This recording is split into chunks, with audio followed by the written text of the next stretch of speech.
Almanac North. I'm Mari Hewitt.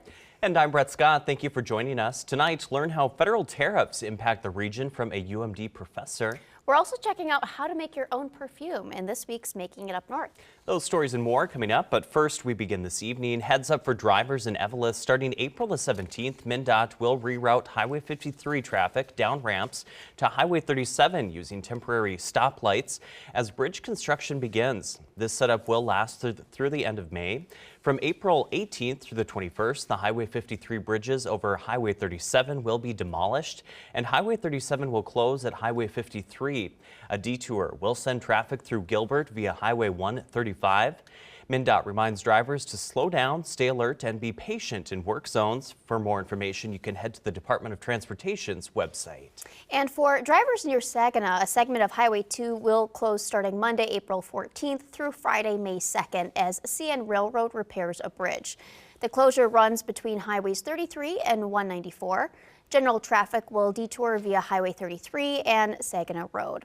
Larger trucks over 5 tons per axle must follow a separate detour using Industrial Road, Kenosha Road, and Highway 194. Also, all trucks over 10,000 pounds must enter the weigh station on Highway 2. Well, it is Severe Weather Awareness Week, and there's a new partnership in St. Louis County aimed at improving response to extreme weather. For the first time, a National Weather Service meteorologist is now embedded at the St. Louis County Emergency Operations Center. The move brings real-time forecasting directly to emergency managers, improving response times during critical events. The Duluth Weather Service often is among the busiest in the country for search and rescue support. This collaboration builds on a strong history between the two agencies. The move does not incur any additional cost, but will improve coordination between the two agencies. And next, we'll send you over to Denny's desk with Denny Anderson. Denny? Well, thank you very much, Maria. I'm Dennis Anderson, and this is Denny's desk. Well, it's easy to feel overwhelmed by the noise of national politics these days. Social media rewards outrage, cable news thrives on division, and it's harder and harder to find people willing to meet in the middle. But the first step toward real compromise isn't winning an argument. It's being able to listen. And here in the Northland, we have an opportunity to lead by example, to show that respectful dialogue is still possible even when we don't see eye to eye. You see, it's easy to react. It takes effort to consider another perspective. School boards, city councils, council meetings are where that effort still matters. It's where neighbors come together face to face and talk through real issues that affect our daily lives. And in those rooms, progress doesn't come from yelling the loudest. It comes from listening, collaborating, and finding common ground. So if you're feeling frustrated with politics, try shifting your focus. Show up, speak up, but most importantly, listen, because the place where you can make the biggest difference might not be on a national stage.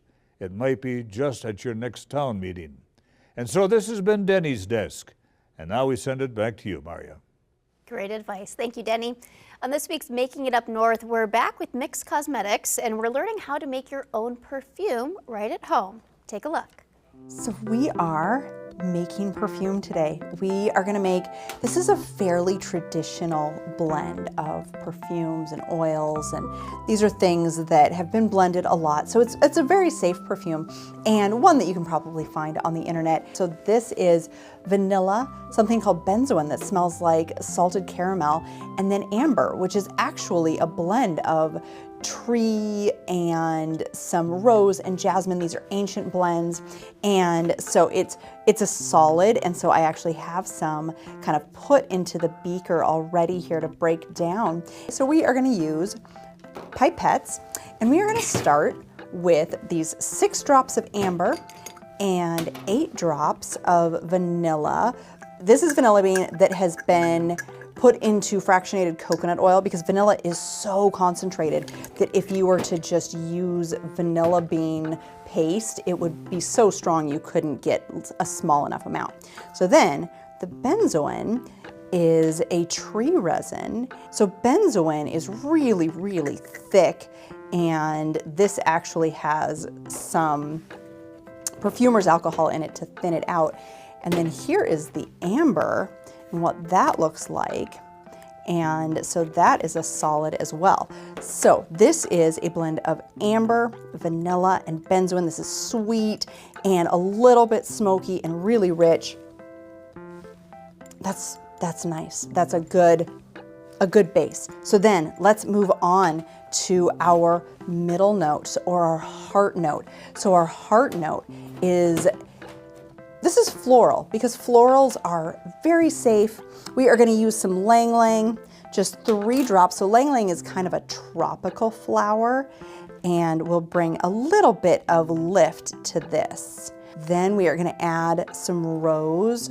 Rose is very rich and actually gets into the joy center of your brain and helps you to feel a little bit more joyful and happy. So this is 8 drops. It takes about 10,000 pounds of petals to make 1 ounce. This would be a 1 ounce size. This is a 1/4 ounce. So this would take about 25,000 pounds of petals to make that much rose essential oil. This one is my favorite, this jasmine extract. It is so beautiful and floral. This was a sample that I got and I have fallen in love with it. That is our heart accord, our middle note. This will last about 1 to 2 hours on our skin, but putting these base notes in, that is going to help it last even longer. This should be something that'll last all day. These you will smell throughout most of the day, but this will be what you smell. If you put it on right before work, you're going to smell this before you get to work. You're going to smell this throughout the day while you're at work, and this will be what you smell as you're coming home from a long day of work. So that's beautiful, floral, but not too floral, not like cloyingly. Now we are going to add these citruses. Citruses are usually our top note. So I think for this blend, we're going to go with tangerine. And so we are going to do 8 drops of tangerine, and really every single choice you make with perfume changes the blend. If I had decided on grapefruit, we would have had a completely different perfume this time. So now we're going to add bergamot. Bergamot is a perfumer's dream. The rule is if you don't know what to do, if you don't know what's wrong with it, add bergamot. So bergamot is a citrus that comes from Italy. You don't eat it, but it smells floral and fresh and fruity. And then we're going to give it a sniff because we are going to go in to black pepper. Black pepper is strong. It has a lot of power. So we are going to do 1 drop because black pepper is strong and will completely alter everything. We're going to go with another one because I don't quite get it yet. I don't smell it. There we go. Little drop. Beautiful. This is just such a wonderful fragrance. It doesn't take very much. We've got this little tiny bit in here. So we are going to pour this into our bottle. And then we've got the choice between perfumer's alcohol and perfumer's oil. I like an oil-based perfume, especially for this blend. This is really nice, so I'm gonna pour some of this in the beaker because we don't wanna waste anything that's down in here. We just want to stir it all in and get it. There we go. Make sure that we don't waste it. So then it goes into our bottle. And then we top off our bottle. And look at how fun that color is. It's almost like putting on a little bit of sunshine in the morning before you leave. So there is our perfume, and we're gonna check.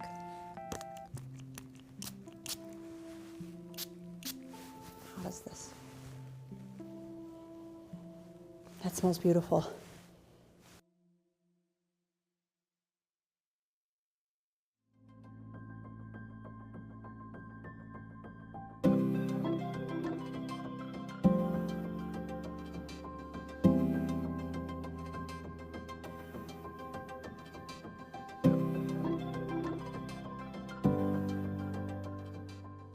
Our guest this week is the director of the Bureau of Business and Economic Research and an adjunct professor of economics in the Leibovitz School of Business and Economics, Monica Haynes. Monica, thank you for joining us. Thanks for having me. Yeah, great to have you here. And it's been kind of a crazy week for economic headlines. Yeah, hard to keep up. I'm sure you've been watching the federal tariff conversation closely.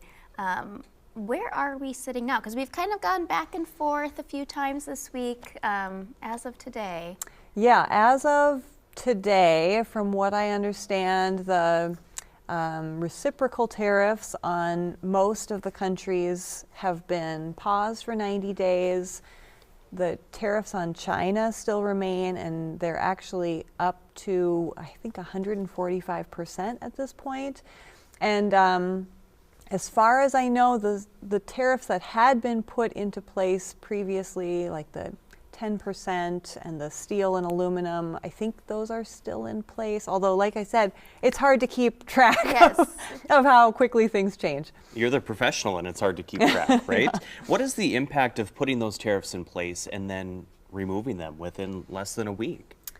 Well, I mean, I think one of the biggest challenges or difficulties with this on again, off again, is just that businesses, consumers, policymakers have no way to plan for what they're going to be doing in, a week, 6 months, a year.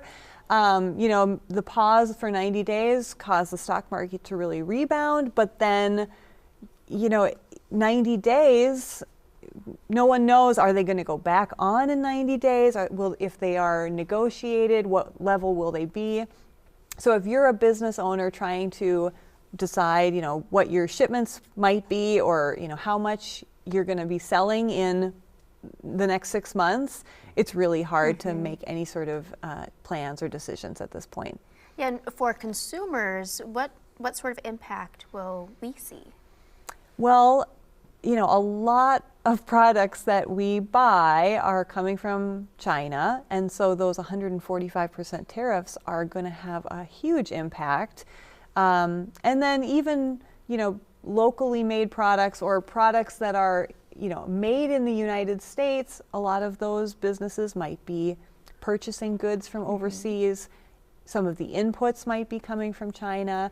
And so even if you are, trying to encourage local manufacturing, those manufacturers still are going to have a really hard time purchasing inputs and getting all the supplies they need without being impacted by those large tariffs on China.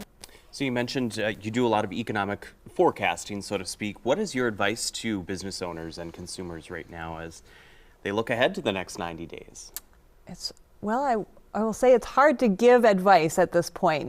It's hard to know what might be coming. I will say, it's a good time to make your voice heard if you have concerns about the tariffs. I think talking to people's legislators is probably the best strategy at this point, because being able to make an informed decision is pretty difficult at this moment. How do these decisions made on the federal level trickle down and then impact our economy here? Well, tariffs is just one example. So, we saw in the previous administration, we saw a lot of stimulus spending, and that has, a huge impact as well on the economy, where there are new construction projects happening that wouldn't have otherwise happened. New investments in, solar technology and other types of EV charging. So federal policies do have a really large impact on the economy. And, tariffs in some cases, for some industries, those tariffs might actually be beneficial, like, mining and forestry. For local producers, there might be some benefit to having those tariffs in place to make U.S. products more competitive, and those industries are obviously a big part of our economy.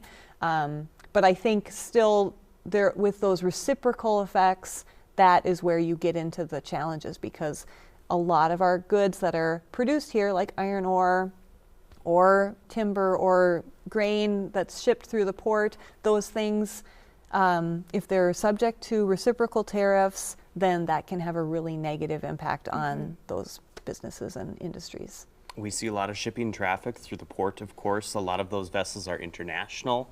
What are you predicting for the summer months when those ports are back open again? Are things going to be slowing down? It does seem likely that we might see a slower shipping season this year, what with the changes, although, you know, it's hard to predict, but just given the uncertainty, given these tariffs, given, you know, the kind of combative policies toward trade, the Duluth port sees a huge amount of its shipments that are going to Canada and to Asia and to other parts of the world. So, you know, it might have a pretty dramatic impact. Beyond shipping, you know, when we're talking import, export, shipping obviously comes to mind, but are there any other unique impacts you see from these tariffs trickling down into our region? Well, we are a major hub for craft brewing, so those tariffs on aluminum will have an impact when, you know, local small businesses that are producing products like, you know, craft beer and cider, they're having to spend a lot more on their inputs like aluminum cans. Sure. So that's just one example, but basically every local business will probably be impacted in some way if they're purchasing supplies and goods from other countries. How do you and your team analyze and stay up to date on these policies that are taking effect almost daily right now? Well, you know, we get a lot of requests from a really wide range of industries, and so our work is really driven by the projects that we're working on. And, you know, we get to be very involved and knowledgeable about a certain topic. And so, you know, that can be really fun and interesting. We just did a research project on gasoline prices and the potential impacts of a clean fuel standard on gasoline prices. And that was to inform the legislature in this legislative season as they were, you know, potentially considering that type of legislation. So Monica, can businesses or industries approach you to complete these studies, or how does that line of work get decided? Yeah, we usually work with larger companies or, you know, government agencies because the type of work that we do is usually more at kind of a macroeconomic level. So looking at impacts on the region, looking at how, you know, a large investment might impact consumers or companies. We do a lot of economic impact modeling. So we don't work as much with individual businesses, but yeah, if you are an industry or agency that has an interest in, you know, partnering on kind of regional economic issues, we're here.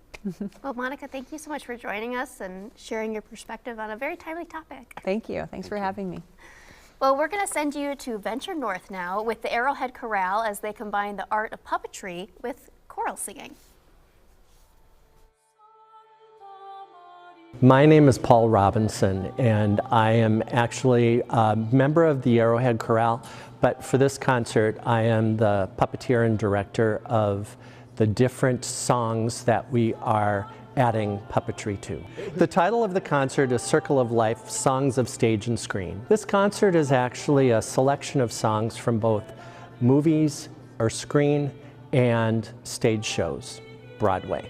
So we've incorporated all of these songs together for a wonderful montage. I'm Susan Masterson. People call me Sue, and I am the president of the Arrowhead Chorale and one of the singer members. We are paying tribute to the 23rd Veteran Program in our community, and we were fortunate to have one of the members from that program come and do a workshop for our chorale members. And he was able to describe his experience in active duty and how he dealt with some of the stress and trauma that results from being in an active combat situation and how it affected his everyday life. It helped all of us to have a deeper understanding about the reality that our veterans bring home with them, and that some of the programs we do might just be one-shot deals, but this is something they carry with them throughout their lives. A memorable moment for this concert has been that I have been building puppets, sculpting out of cardboard and creating the pieces for Adagio for strings, except for this large puppet, and then all of the puppets for Circle of Life or from The Lion King. So it's been just a wonderful experience of being able to create art again and work with other artists who have come into my home, sat and paper mache'd and painted these wonderful sculptures. I have a background in puppetry, and being a part of the chorale, you know, this is also a part of theater and a part of telling stories, which music is all about, telling stories. And so is visual art, no matter what. Preparing for this performance really started back in the summer, in the month of July, where I went to In the Heart of the Beast Puppet and Mask Theater, which is a place that I worked for 17 years. I think the first time that we were able to see some of the puppets that will be used was thrilling, to be able to see those visuals and kind of break out of maybe our internal view of what a puppet might be. The amazing thing is, puppetry really is breathing life into an inanimate object. Anything in our world can be a puppet. Anything that you can make come alive can be a puppet. Say I'm sitting at my dinner table and I decide to have my fork and my spoon have a conversation. Those are puppets, and they are coming to life at that moment because I am providing them energy and breath to have that conversation with each other. So it is an art, and it's something that you have to really give yourself permission to experience and do. And I would say you'd find joy in being able to do that. A couple of the things that keep me coming back season after season, I guess the top one would be just the connection with the members in the organization. During the season, we console each other, we have each other's back, we forgive each other when, you know, something goes wrong. We communicate and correspond with each other when we're not in formal rehearsals and we're involved in each other's lives. So it feels like we are part of a big family. I think a really cool thing happens sound-wise when we as members become sure of our notes and we begin to feel the music, and all of us at the very same time have an aha moment, and we feel the emotion of the piece that we've just performed. We have come into that music and realize at that very moment that this is what we want to share with our audience so that they can have that same feeling.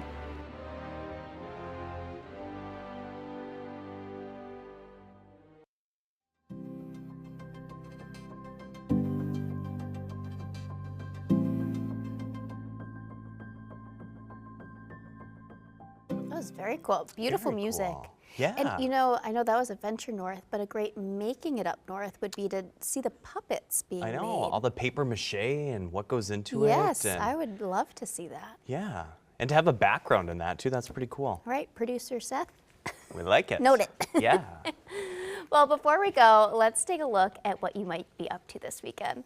We're starting out to support small business with the Want It, Need It, Get It, You Deserve It craft show. It's a small business show this Saturday, April the 12th, from 9 a.m. to 3 p.m., located at the Forbes United Methodist Church in Proctor. It's a fun name, right? It's in Proctor. Folks can stop by and shop a variety of different vendors to suit all your needs. From handmade goods, baked treats, and other small business products. There will be about 38, almost 40 vendors in all. The event is part of the Cat's Meow Craft and Small Business Show series. More information can be found online. I love that name too. As National Library Week comes to a close this Saturday, April 12th, Ursa Minor Brewing hosts the Library Week Book Fair. From 11 a.m. to 3 p.m., folks can stop by to browse books from local booksellers, grab a beverage, and learn more about the community that the Duluth Public Library is building. The event is open to the whole family, and door prizes will be given out throughout the day. More information is available at the DuluthLibraryFoundation.org. And on Sunday, April 13th, from 6 p.m. to 8 p.m., plant enthusiasts can gather together at Duluth's Best Bread Heart location on Superior Street to swap plants and stories. You're encouraged to bring healthy, pest-free house plants, cuttings, extra pots, or soil to trade with fellow attendees. You might discover new varieties or learn a few tips and tricks while you're there. The event is open to the public and free to attend. More information can be found on Duluth's Best Bread website. Well, that sounds fun. It does? Wow. I like that. Lots to do this Healthy weekend. plants only. Yep, that's right. That's it for this week's show. Go out and enjoy your weekend. I'm Brett Scott. And I'm Maria Hewitt. Thank you for joining us. Good night.